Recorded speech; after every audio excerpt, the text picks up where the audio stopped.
வணக்கம் வியூவர்ஸ். பாவக்காயை விரும்பி சாப்பிட்ற மாதிரி ஒரு சிப்ஸ் எப்படி செய்கிறதுன்னு இப்போ பார்க்கலாம். 1/2 கிலோ பாவக்காய் இது மாதிரி விதையை எடுத்துகிட்டு மெல்லிசாக நறுக்கி வச்சுருக்கேன். அதில் 4 டீஸ்பூன் அளவுக்கு மிளகாத்தூள் சேர்த்துக்கலாம். நம்ம காரத்துக்கு தேவையான அளவுக்கு நம்ம காரம் சேர்த்துக்கலாம். கொஞ்சம் மிதமாக வேணும்னு நினைக்கிறவங்க குறைச்சி கூட போட்டுக்கலாம். 1 டீஸ்பூன் அளவுக்கு மஞ்சள் சேர்த்துக்கலாம். பாவக்காய் வாரத்தில் ஒரு நாளாவது நம்மளுடைய மெனுவில் சேர்த்துக்கணும். அதோட கசப்பு நம்மளுக்கு சுகரை கண்ட்ரோல் பண்ணும், அது ரொம்ப முக்கியமாக இருக்கிறது. தேவையான அளவு உப்பு சேர்த்துக்கலாம். கொஞ்சம் அளவாகவே போட்டுக்கோங்க, ஏன்னா சிப்ஸ் போடும்போது உப்பு அதிகமாக வரைக்கும். இஞ்சி பூண்டு பேஸ்ட் 2 டீஸ்பூன் அளவு சேர்த்துக்கிறேன். இஞ்சி பூண்டு பேஸ்ட் போடுறதால இந்த காரமெல்லாம் நல்லா ஒட்டி இருக்கும். 4 டீஸ்பூன் அளவுக்கு கார்ன்ஃப்ளோர் போட்டுக்கிறேன். கார்ன்ஃப்ளோர் நம்ம இந்த முறுமுறுப்புக்காக சேர்க்குறோம், அது ரொம்ப முக்கியம். கொஞ்சம் கரகரப்பாக இருக்கிறதுக்காக இதில் நம்ம கொஞ்சம் அரிசி மாவும் சேர்த்துக்கலாம். அரிசி மாவு இதில் ஒரு 2 கரண்டி அளவு சேர்த்துக்கிறோம். கார்ன்ஃப்ளோரும் இருக்குது, கூடவே கொஞ்சம் அரிசி மாவு சேர்த்துக்கோங்க. இப்போ இந்த எல்லா மசாலா மாவுங்களெல்லாம் நம்ம ஒன்றா கலக்கலாம். இதை ஸ்பூன் வச்சு கலக்கிறதுக்கு பதிலாக நம்ம கை வச்சு நல்லா பிசைஞ்சு விட்டா மாதிரி கலக்கினாதான் இந்த மசாலா, உப்பு, காரம், இஞ்சி பூண்டு எல்லாமே அந்த பாவக்காயில் போய் சேரும். தேவைப்பட்டால் கொஞ்சம் தண்ணி தெளிச்சுக்கலாம். உப்பு, இஞ்சி பூண்டு விழுது இருக்கிறதுனால அதுவே கொஞ்சம் தண்ணி விடும்.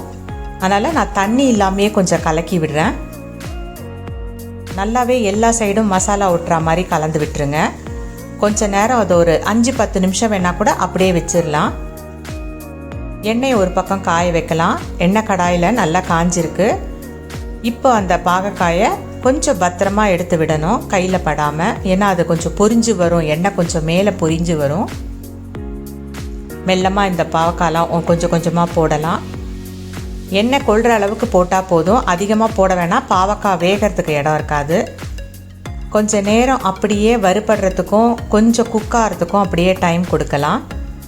நடுவில் நம்ம எதுவும் கிளற வேண்டாம். கொஞ்சம் நேரம் கழித்து அந்த எண்ணெயெல்லாம் கொஞ்சம் அடங்கினப்புறம் கிளறி விடலாம். இப்போ கீழே இருக்கிறதெல்லாம் மேலே திருப்பி போடலாம். எல்லா சைடும் கொஞ்சம் நல்லா குக்காகும். எண்ணெய் சத்தம் கொஞ்சம் கொஞ்சமாக அடங்கி இருக்கு. இப்போ இந்த ரோஸ்ட் ஆக நம்ம திருப்பி போடும்போதே அது முறுமுறுன்னு ஆனது நம்மளுக்கு தெரியும். அந்த டைமில் தான் நம்ம அதை எடுக்கணும். இன்னும் கொஞ்சம் நேரம் வெயிட் பண்ணலாம். இது கொஞ்சம் நல்லா அந்த சத்தம் அடங்கினோடனே எடுக்கலாம். நல்லா ரோஸ்ட் ஆகிடும். இப்போ பாவக்காய் மாத்திரம் இல்லாமல் வெண்டைக்காய் கூட இதே மாதிரி நம்ம பண்ணலாம்.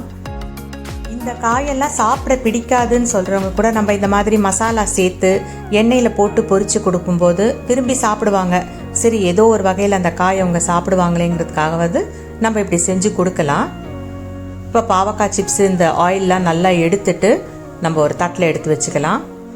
நீங்கள் இதை ட்ரை பண்ணி பாருங்கள். கண்டிப்பாக வீட்டில் இருக்கிறவங்க கசப்பே இல்லாமல் சிப்ஸ் ரொம்ப அருமையாக இருக்குன்னு சொல்லுவாங்க.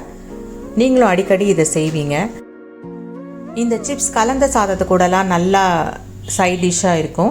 இது ஒரு வாட்டி நீங்கள் ட்ரை பண்ணி பாருங்கள், உங்களுக்கு கண்டிப்பாக பிடிக்கும். நீங்களும் அடிக்கடி இதை செய்ய ஆரம்பிச்சிருவீங்க. பாவக்காய் சிப்ஸ் ரெடி ஆகிடுச்சு. இந்த வீடியோ உங்களுக்கு பிடிச்சிருந்துன்னா லைக் பண்ணுங்கள், ஷேர் பண்ணுங்கள், மறக்காமல் சப்ஸ்கிரைபும் பண்ணுங்கள். உங்கள் ஃப்ரெண்ட்ஸுங்களுக்கெல்லாமும் இந்த சேனல் பற்றி சொல்லுங்கள். தேங்க்யூ.